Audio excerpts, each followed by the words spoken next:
लेकिन राजा हरिश्चंद्र की कहानी जरूर हम आपके सामने सुनाने वाले हैं। ठीक है, क्या थी, क्या बात था, क्या प्रसंग है हमारे शास्त्रों में कि स्वर्ग में वशिष्ठ बैठे हुए हैं, विश्वामित्र बैठे हुए हैं, इंद्र बैठे हुए हैं, देवताओं की मीटिंग बैठी हुई है, और उस मीटिंग में ये बात हो रही है कि धरती पे कोई ईमानदार व्यक्ति है कि नहीं।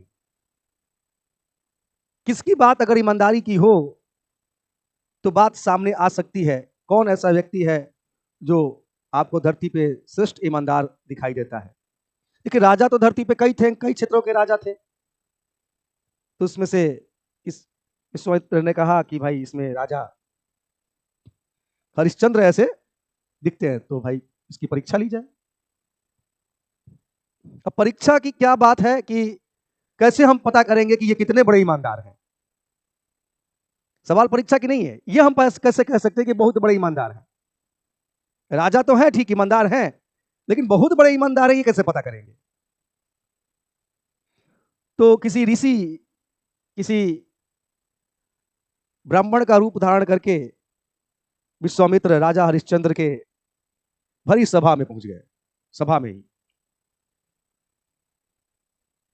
लेकिन सभा में पहुंचने से पहले वो उससे पहले भी एक मुलाकात कर चुके थे उसी रूप में, इसी सिलसिले में। और जब राजा ने उन्हें देखा तो राजा ने कहा, विश्वामित्र के जो छद्मवेश के जो ब्राह्मण हैं उनको कहा कि आप तो यहाँ पे कुछ व्यवस्था की कमी है तो बोलिए, कुछ करने आए हैं तो बोलिए। नहीं, मैं सोच रहा हूँ कि बड़ा यज्ञ करना चाहता हूँ, मुझे किसी चीज की जरूरत नहीं है। तो ठीक है, यज्ञ की कोई आवश्यकता होगी, किसी बात की आवश्यकता होगी तब आप हमें कहिएगा, हम उसकी व्यवस्था कराएंगे। ठीक है, जरूरत पड़ेगी तो हम आपसे बात कर लेंगे। इतनी बातें हुई। एक दिन राजन के भरी दरबार में वो ब्राह्मण, वो ऋषि पहुंचते हैं, और दरबार के सामने राजा उनसे पूछते हैं कि कैसे आना हुआ, आपके यज्ञ की कैसी तैयारी चल रही है। तो उन्होंने कहा कि राजन, हम इसी सिलसिले में आपसे मिलने आए थे, आपने कहा भी था कि ऐसी कोई जरूरत पड़ेगी तो हम व्यवस्था करेंगे, हमें लगा कि आपसे एक बार पूछना चाहिए इस विषय पे। लेकिन व्यवस्था में जो चीजें, जिन चीजों की हमें जरूरत है, हम आपसे मांगे तो कैसे मांगे, मांगने की वो बात हम आपसे कैसे रखें कि आप उसको मानिएगा कि नहीं मानिएगा। हम मांग रखें और आप दे ना सकें, इसलिए भी कुछ हम सोच रहे हैं, मांग ही ऐसी है। तो उन्होंने कहा कि आप मेरा प्राण मांग लीजिए, जो मांगना है मांग लीजिए, हम दे देंगे, उससे पीछे नहीं हटेंगे। जब इतनी बात आप कहते हैं तो हम आपसे कुछ मांग ही लेते हैं। तब हमें ये अंदर से आत्मविश्वास कहता है कि आपसे कुछ मांगना चाहिए, शायद मिल जाएगा। इतनी बात कहने के बाद राजा हरिश्चंद्र के, तो उन्होंने कहा कि आप अभी से सारे, जो अभी आपका साम्राज्य है, जो भी आपका ऐश्वर्य है, जो भी धन्य बल सब है, आप हमें दान दे दीजिए अभी और इसी क्षण से। तो राजा ने कहा, तो आपने तो बहुत छोटी सी चीज मांग ली है ना, इससे भी कोई बड़ी चीज मांग लिए होते तो हम दे दिए होते। तुरंत कहा कि ये सारा धन, साम्राज्य, ऐश्वर्य सब अभी से आपका। वहां के दरबारी उनको देख के बहुत आश्चर्यचकित भी हुए, और पंडित पे भी, वो जो ऋषि हैं उस पे भी काफी आक्रोशित हो रहे थे कि ये क्या मांग लिया राजा ने। फिर राजन, हमारी मांग अभी पूरी नहीं हुई है, एक और मांग थी। लेकिन ठीक है, आप और मांगिए, हमको 1000 स्वर्ण मुद्रा भी चाहिए इसके अलावा। तो खजांची को ऑर्डर किया राजा ने, राजा हरिश्चंद्र ने, कि खजांची 1000 स्वर्ण मुद्रा है ना, इस ऋषि को, इस ब्राह्मण को दीजिए।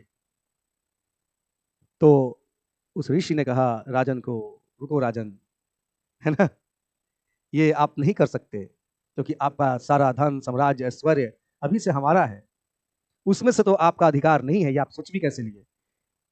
तो राजा हरिश्चंद्र ने कहा कि मुझे क्षमा कीजिएगा, मैं भूल गया था। ठीक है, अगर आज शाम तक ये स्वर्ण मुद्रा आप हमें नहीं दिए तो हम आपके साम्राज्य वापस कर देंगे, दान का कोई मतलब नहीं रह जाएगा। अब इतना बड़ा अपमान कि हम दान दिए, और इसलिए कि 1000 मुद्राएं, हम स्वर्ण मुद्राएं इन्हें नहीं दे पाए, इस कारण मेरा साम्राज्य मैंने लौटा दिए, ये तो और अपमानजनक बात हो जाएगी, उपहास की बात हो जाएगी राजा हरिश्चंद्र के लिए। नहीं, तो दरबार से, माने पूरे सभा किले से राजा अपने बच्चे, रोहित उनके बेटे का नाम है, और अपनी पत्नी के साथ क्या हुए, बाहर आ गए एकदम। देखिए, जब आपकी स्थिति सही होती है, व्यवस्था, आप जब धन धान ऐश्वर्य और संपन्न से में रहते हैं, तो उस समय हेल्प करने वाला, मदद करने वाले भी कई मिल जाते हैं। लेकिन अब जो राजन बाहर आया था, अब एक साधारण मानव थे, मनुष्य थे, उनके पास कुछ नहीं था। उनको कोई क्यों 1000 स्वर्ण मुद्राएं दें, अपने काम पे रख ले, इस काम के लिए कोई आगे नहीं आया। एक जगह अपने को खड़े करके किसी बाजार में कहा कि आप हमें 1000 स्वर्ण मुद्राओं में एक दास के रूप में खरीद लें, मैं यहां खड़ा हूं, बिकने के लिए तैयार हूं।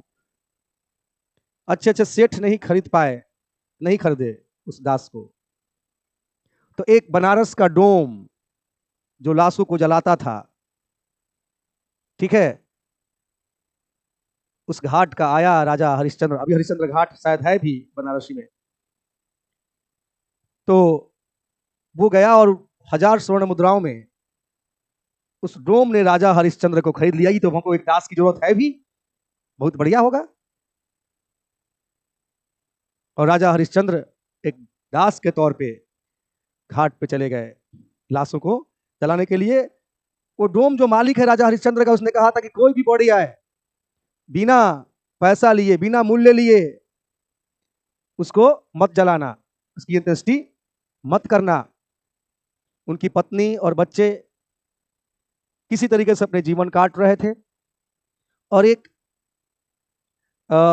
छोटे से कुटिया में धूप फूक फूक के, अलावे जला जला के, कुछ चीजें भीख मांग के, किसी तरीके से अपने बच्चे का लालन पालन कर रही थी। जिस महिला के ऊपर धूप लगने से पहले, सूर्य का धूप लगने से भी पहले धूप को राज दरबारियों से आज्ञा लेना पड़ता था, जिससे आज्ञा लेना पड़ता था, आज वो धूप में झुलसकर, धुएं में झुलसकर बहुत मलिन हो गई थी। ठीक है, जो वो रेशमी वस्त्र पहनती थी, वो रेशमी वस्त्र भी अब शरीर पे नहीं थे। पत्नी भी अपना जीवन बड़े कष्ट में बिता रही थी। एक दिन उस पत्नी के जीवन में एक और विषाक्तता रोपी गई, विष का बीज रोपा गया, और उसके बच्चे को जंगल में खेल रहे थे, वो सांप काट लेता है रोहित को, और उसकी मृत्यु हो जाती है। वो महिला बच्चे के उस दुर्दशा पे बहुत रो रही है, उस स्थिति पे बहुत रो रही है, क्योंकि उसका बच्चा है। इधर राजा हरिश्चंद्र रोम का गुलाम है, और अपने कार्यों में क्या है, लगे हुए हैं। और चूंकि हम दास हैं, तो हम पत्नी के भी काम नहीं आ सकते, क्योंकि मेरा मालिक कोई और है। इसलिए पत्नी को हेल्प भी नहीं कर सकते थे बिना मालिक के आज्ञा के। वो तो फिर उस मालिक के हो चुके थे, क्योंकि अपने आप को बेच चुके थे। वो महिला रोती हुई, बिलखती हुई इस घाट पे पहुंची, जिस घाट पे राजा हरिश्चंद्र लाशों को जला रहे थे। तो देखा कोई महिला आ रही है इतनी सुबह सुबह रोती हुई। वो बिलखती हुई पहुंची, इसकी मृत्यु हो गई। तो आवाज से पहचान ली कि जानी पहचानी सी आवाज है, कौन है, चेहरा दिखाई, चेहरा ढक के पहुंची थी। तो बोली थी, तो महारानी है। तो उन्होंने बोला कि इसके शरीर पे कफन नहीं है, बिना कफन का अंत्येष्टि करना बहुत मुश्किल है। तो मेरे पास कफन के लिए पैसे नहीं थे, हम तो कैसे भी किसी इच्छा मांग के चीजें चला रही थी, कफन के लिए भी, कपड़े के लिए पैसे नहीं है। तो इन्होंने कहा, राजा हरिश्चंद्र ने, कि मैं बिना अपने मालिक के ऑर्डर के मैं इसे कफन भी नहीं दे सकता, या फिर मैं इसे जला नहीं सकता, क्योंकि मालिक ने कहा है कि कोई भी आए, आप उससे बिना मूल्य लिए आप उसे चिता पे मत देना, या चिता मत देना, या आग मत जलाना, या फिर उसे अंत्येष्टि मत करना। तो बहुत रोई, बिलकी बिलकी।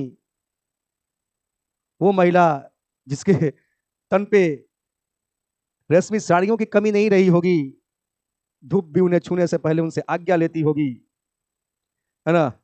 वो मलिन हो चुकी थी, जल गई, धूपों में जल गई थी, धुआं फूकते फूकते मलिन हो चुकी थी, है ना। कपड़े भी शरीर पे ढंग के नहीं थे, उसी कपड़ों में से उन्होंने कहा कि मैं इसी में से आधा कपड़ा फाड़ती हूँ और आधे से अपने तन को ढकूंगी, और ये कफन के लिए। तो वो अपनी साड़ी फाड़ती हैं और उसमें से उस कफन को वो देती हैं।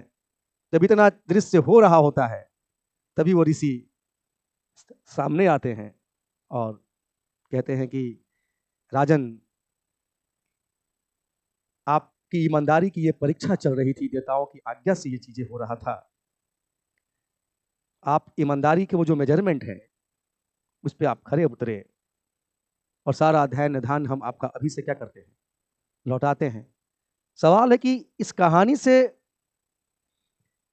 क्या शिक्षा मिलती है कि राजा हरिश्चंद्र बहुत ईमानदार थे। कहानी से एक कदम और आगे जाके इस मैसेज को देखें कि ईमानदार वो इसलिए थे। कोई व्यक्ति ईमानदार तब होगा जब उसके पास बेईमानी के तमाम अवसर होंगे, उसके बाद भी ईमानदारी अपना मेंटेन रखता है, तब उसे सही अर्थों में आप क्या कह सकते हैं, ईमानदार कह सकते हैं।